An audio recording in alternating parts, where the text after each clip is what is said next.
Born into a world where my last name opened more doors than I wanted, you could say I had it all set up for me. My dad's the big boss of a company you've probably seen on the stock exchange screen more times than you've cursed your morning alarm. Yes, that kind of rich. But if you're expecting stories of a golden girl draped in designer clothes and sipping champagne for breakfast, you've got the wrong story. Me, I've always kept it real, with my feet firmly on the ground.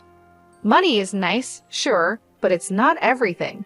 I chose a different path, one that led me to places money can't buy and experiences no gold card can fetch. Charity work, helping those in need, and living a life that's, well, ordinary. That's me, Laura. Not the fancy Laura, just Laura. So there I was, stuck in one of those typical evenings where my friend Amy decided we all needed to get out more. We ended up at this dive downtown, the kind where the beer is cheap and the lights are dim enough to hide your regrets. Amy was all hyped up, going on about some guy she met online. "You've got to meet him, Jess. He's totally your type," she kept saying. My type? Since when did she decide she knew my type? Anyway, we're there, and in walks this guy, not Amy's online prince, but another dude, Eric. He was there with some friends, looking as out of place as a cat at a dog show. He wasn't dressed to impress, just a simple t-shirt, jeans, and this easy smile that lit up the room. We got to talking, and it was easy, like really easy. He worked a manager job at a place I'd never heard of, nothing fancy, but he talked about it with this passion that was kind of infectious. "You really dig your job, huh?" I remember asking, sipping on my third beer. "Absolutely," Eric shot back, leaning in. "Every day is a challenge, but hey, I'm not here to bore you with work talk." "What about you?" Amy mentioned charity work. I shrugged, trying to downplay it. "Yes, a bit of this and that, just trying to do my part, you know." "That's cool, really cool," he said, and I could tell he meant it, not in a trying to impress you way, but genuinely. The night went on with our group mingling, but Eric and I stuck together, chatting about everything and nothing. It was refreshing talking to someone who wasn't trying to sell me on some investment or brag about their latest acquisition. As the night was winding down, Eric got this look in his eye like he was working up to something. "Hey Laura, I know this is kind of forward, but would you want to grab dinner with me sometime, just us?" I remember feeling a mix of surprise and excitement. "Sure," I said, trying to sound cool about it. "I'd like that." On the way home, Amy was all giggles and "I told you so." I just smiled, thinking about the evening. Eric was a breath of fresh air in my often too stale world. Little did I know how much things were about to change. It wasn't long before going out turned into hanging out at each other's places, which mostly meant my cozy apartment because Eric's roommates were a circus and a half. One evening, sprawled on the couch after devouring what might be the world's most average takeout pizza, Eric turned to me, his eyes serious, but his tone light. "Laura, how do you feel about making this a more permanent arrangement?" he asked, crumbs still clinging to the corner of his mouth. I raised an eyebrow. "You proposing we split a Netflix account or something more along the lines of a life together?" He chuckled, brushing off the crumbs. "Well, I was thinking more like a life together, but hey, we can start with Netflix." The simplicity of it, the straightforwardness, no grand gestures or dramatic backdrops, just us in our element. It felt right. Eric, if you're asking what I think you're asking, yes, 1,000 times yes.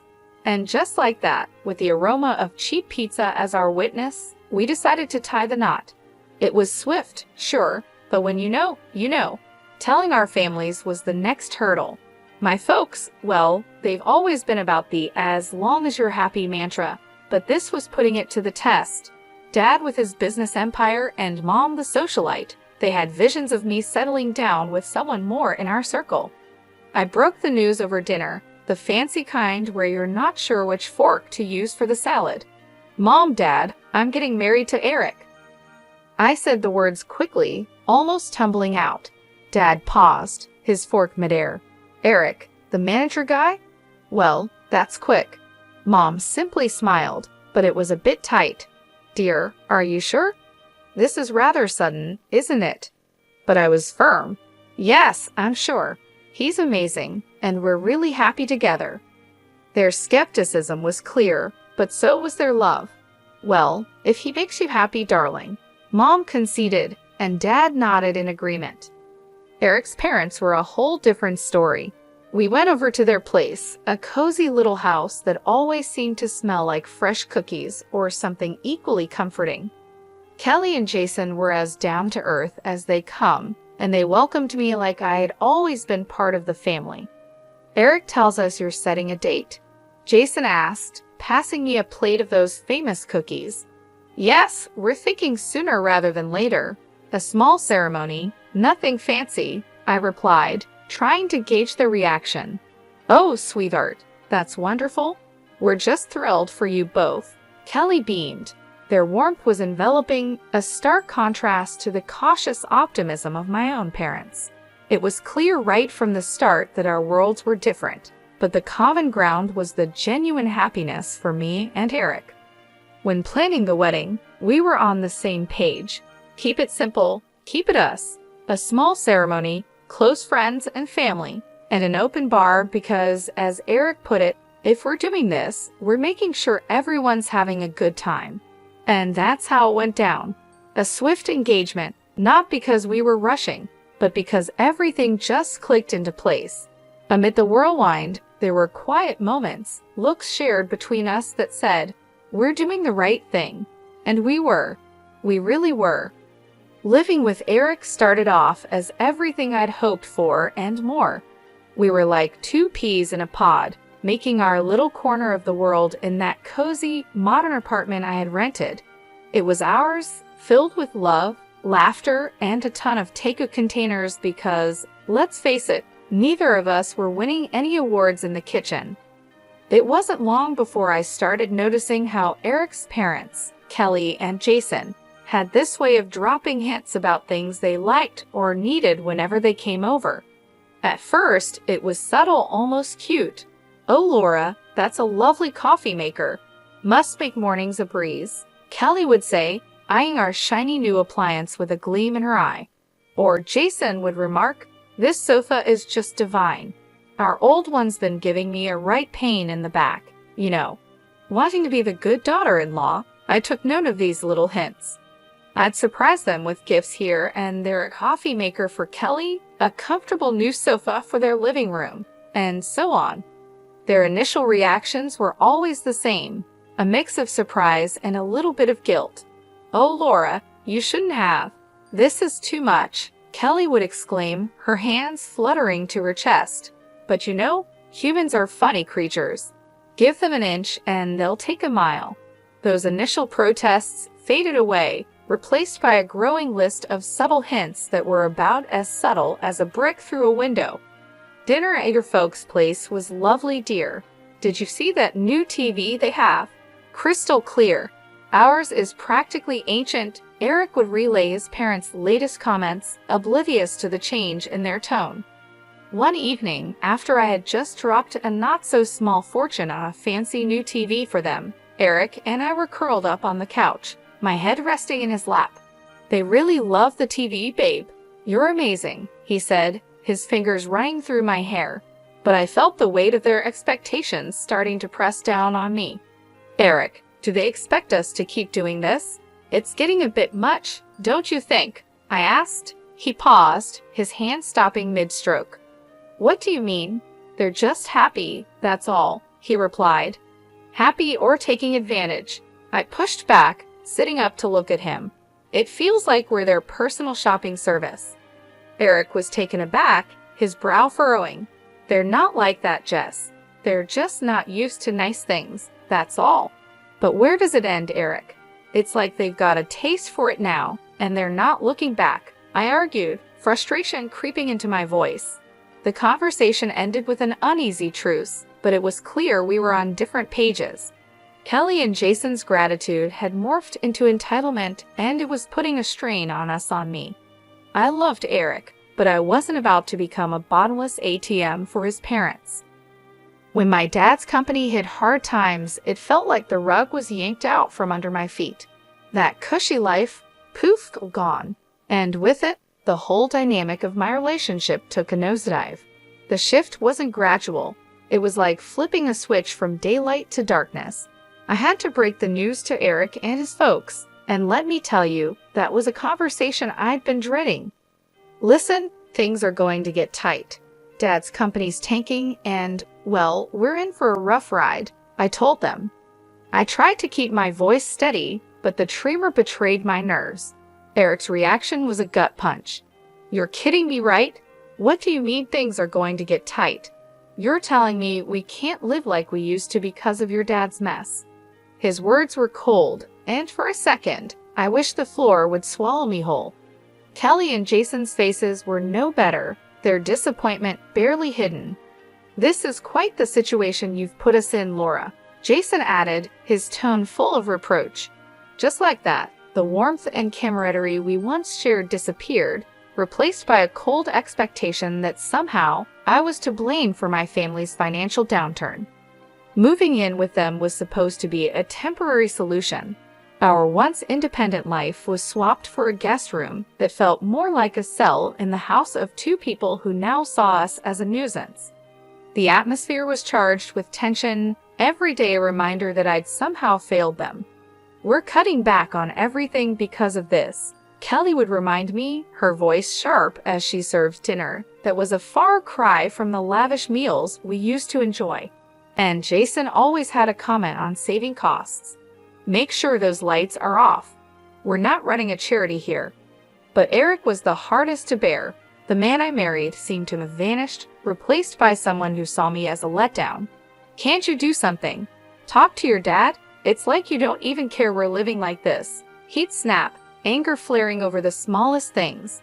Our conversations, once easy and filled with future plans, were now minefields. Every word I said was a potential trigger for another outburst. I thought marrying you meant security, not this struggle, he'd throw at me during arguments, his words slicing through me. It was clear we weren't just dealing with financial stress. This was a test of our relationship, revealing true colors under pressure. I was stuck in the middle, battling the disillusionment from my husband and his parents while grappling with my own sense of failure. Kelly's birthday dinner was supposed to be a cozy family thing at an upscale restaurant, a break from the constant tension, but it turned into the showdown of a lifetime. I should have seen it coming with the way things had been going at their place. We're all sitting there, menu in hand, and I'm trying to keep the peace, just blended to the background. That plan got ruined the second orders started flying. Eric, with a grin that made my skin crawl, goes, "Let's get the steak and lobster for us," and then throws a look my way, 1 part smug, 2 parts cruel. Laura can do with the soup of the day. Got to save where we can, right? They all laugh like it's the best joke they've heard in ages. Kelly adds her 2 cents. Absolutely. Can't have Laura overspending now, can we? I felt a flush of heat, not from embarrassment, but pure fury. Really? Soup? What's this? Some kind of sick joke? I snapped back, my voice sharper than I intended.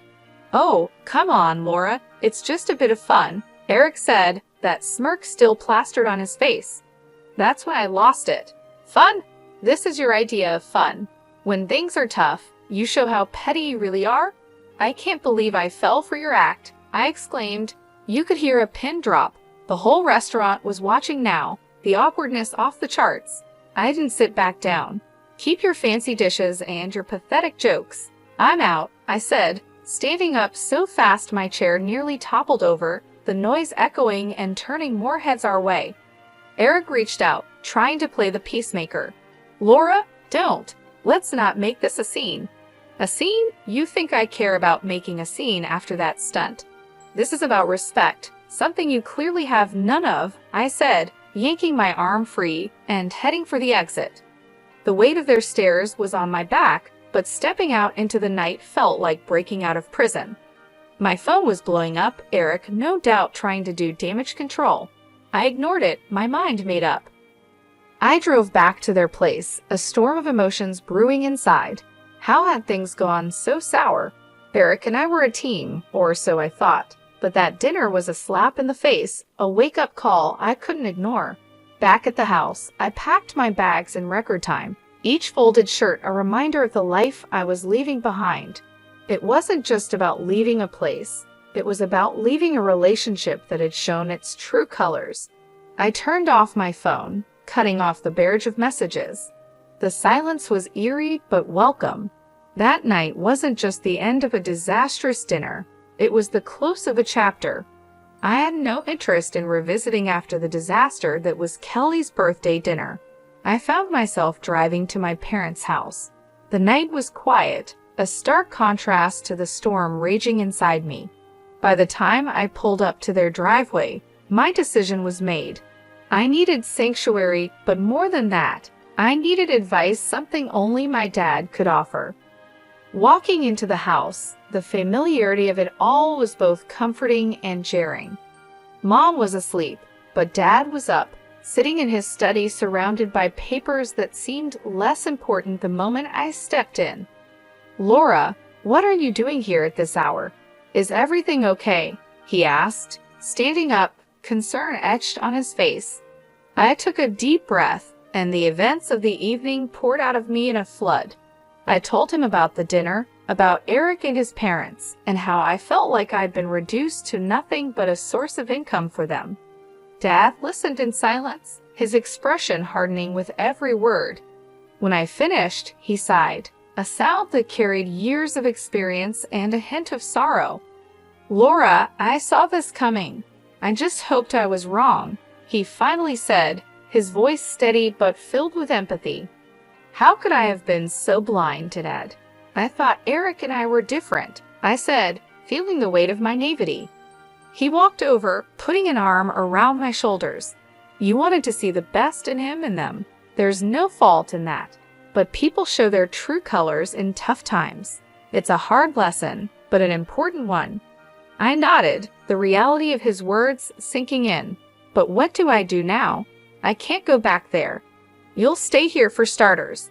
As for the rest, we'll figure it out together," he assured me, his confidence a balm to my frayed nerves. Then he shared something that took me by surprise. "You know, the company situation isn't as dire as it seems. We're actually on the verge of a breakthrough." It was a strategic move, a way to weed out the opportunists. I stared at him, stunned. "So you mean to say we're not broke?" He chuckled, a sound that was part relief, part amusement.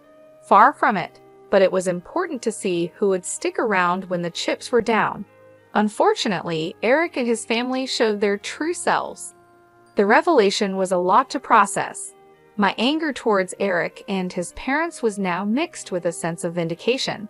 They had revealed their true motives and, in doing so, had freed me from a future of manipulation and deceit. "Dad, I don't know whether to be relieved or furious," I admitted. "Probably a bit of both," he said, giving me a reassuring squeeze. "But the important thing is you're free to make a better future for yourself." I admit it, the emotions battling inside me were both. "It's okay, but remember this experience has taught you something invaluable about people and their intentions. Use it, learn from it," he advised, grounding me. Walking up to Kelly and Jason's house the next day felt like heading into the lion's den. I was ready for a showdown, but nothing could have prepared me for the cold reception I got. Eric was standing there, divorce papers in hand, with a look that could only be described as triumphant disdain. "Here you go, let's get this over with," he said, practically shoving the papers at me. His parents were hovering behind, barely containing their glee. Finally getting rid of the freeloader, Kelly snickered and Jason nodded in agreement, a smug smile plastered across his face. Eric joined in. "Yes, turns out you're just an ordinary dummy without your daddy's money. Thought you'd cry, but guess what? We don't need a tearful mess around here." Their words stung, but not in the way they expected. I felt a bizarre mix of anger and liberation. I looked at the papers, then at them, and without a word, signed where I needed to. As I did, their smiles widened, thinking they'd won, but I had the last laugh. Pulling out a newspaper from my bag, I slapped it down on the table with more force than necessary. Thought you might find this interesting, I said, my voice dripping with unrestrained satisfaction. The headline screamed about my dad's company making a monumental comeback, profits soaring higher than ever. Watching their faces drain of color was a sight I'd pay to see again. Kelly and Jason's smugness vanished, replaced by shock, then desperation. Eric's arrogance crumbled, leaving him looking like a child who just lost his favorite toy. Kelly suddenly switched gears, stepping towards me with arms wide open. "Oh, my sweet girl, it's all a big misunderstanding. Let's hug it out." Jason, ever the opportunist, chimed in. "Let's not rush things. Sit down, have a coffee, and we can talk this through." And Eric, oh Eric, he was the picture of regret. "I was wrong, okay. We can fix this. I want to make everything right, please." Their sudden change of heart was almost comical.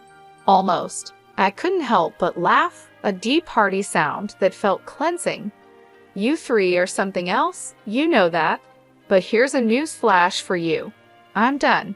Done with the lies, the manipulation, and the so-called family that only values me for my bank account." I turned to leave, their protests and pleas fading into the background. They called after me, a mix of desperation and disbelief in their voices, but I didn't look back. Not this time. After the spectacle at Kelly and Jason's house, I was done not just with them, but with the whole sorry saga that had become my life. I needed a fresh start, a clean slate. So I took some time at my parents' place, getting my head and heart back in the game.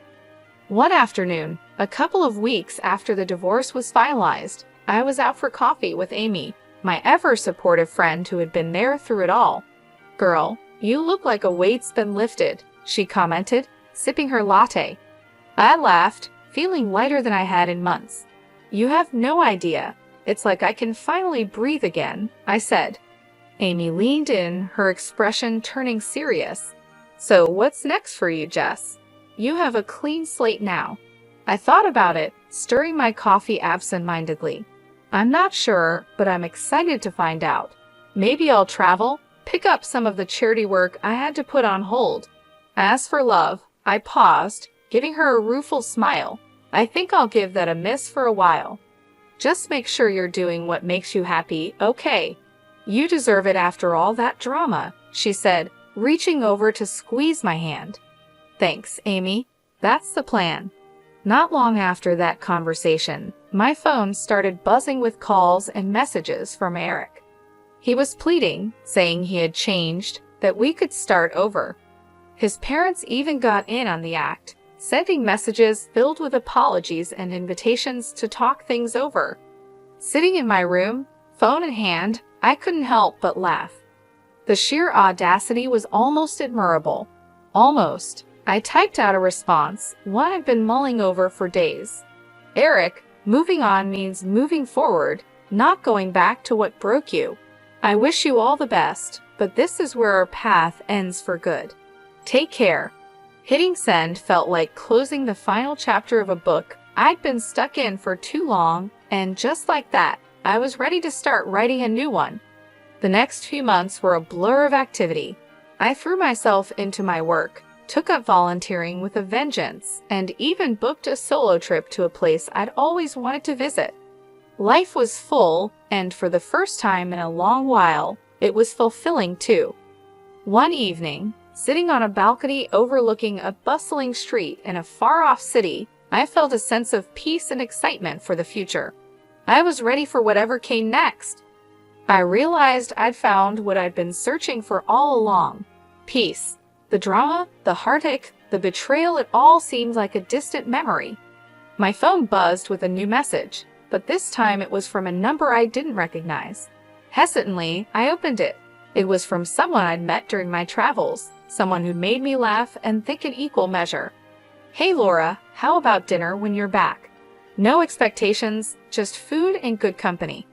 I stared at the message, a smile slowly spreading across my face. Maybe it was time to open my heart again, but on my terms, at my pace. I looked at the text and replied, yes, hitting send before I could second-guess myself.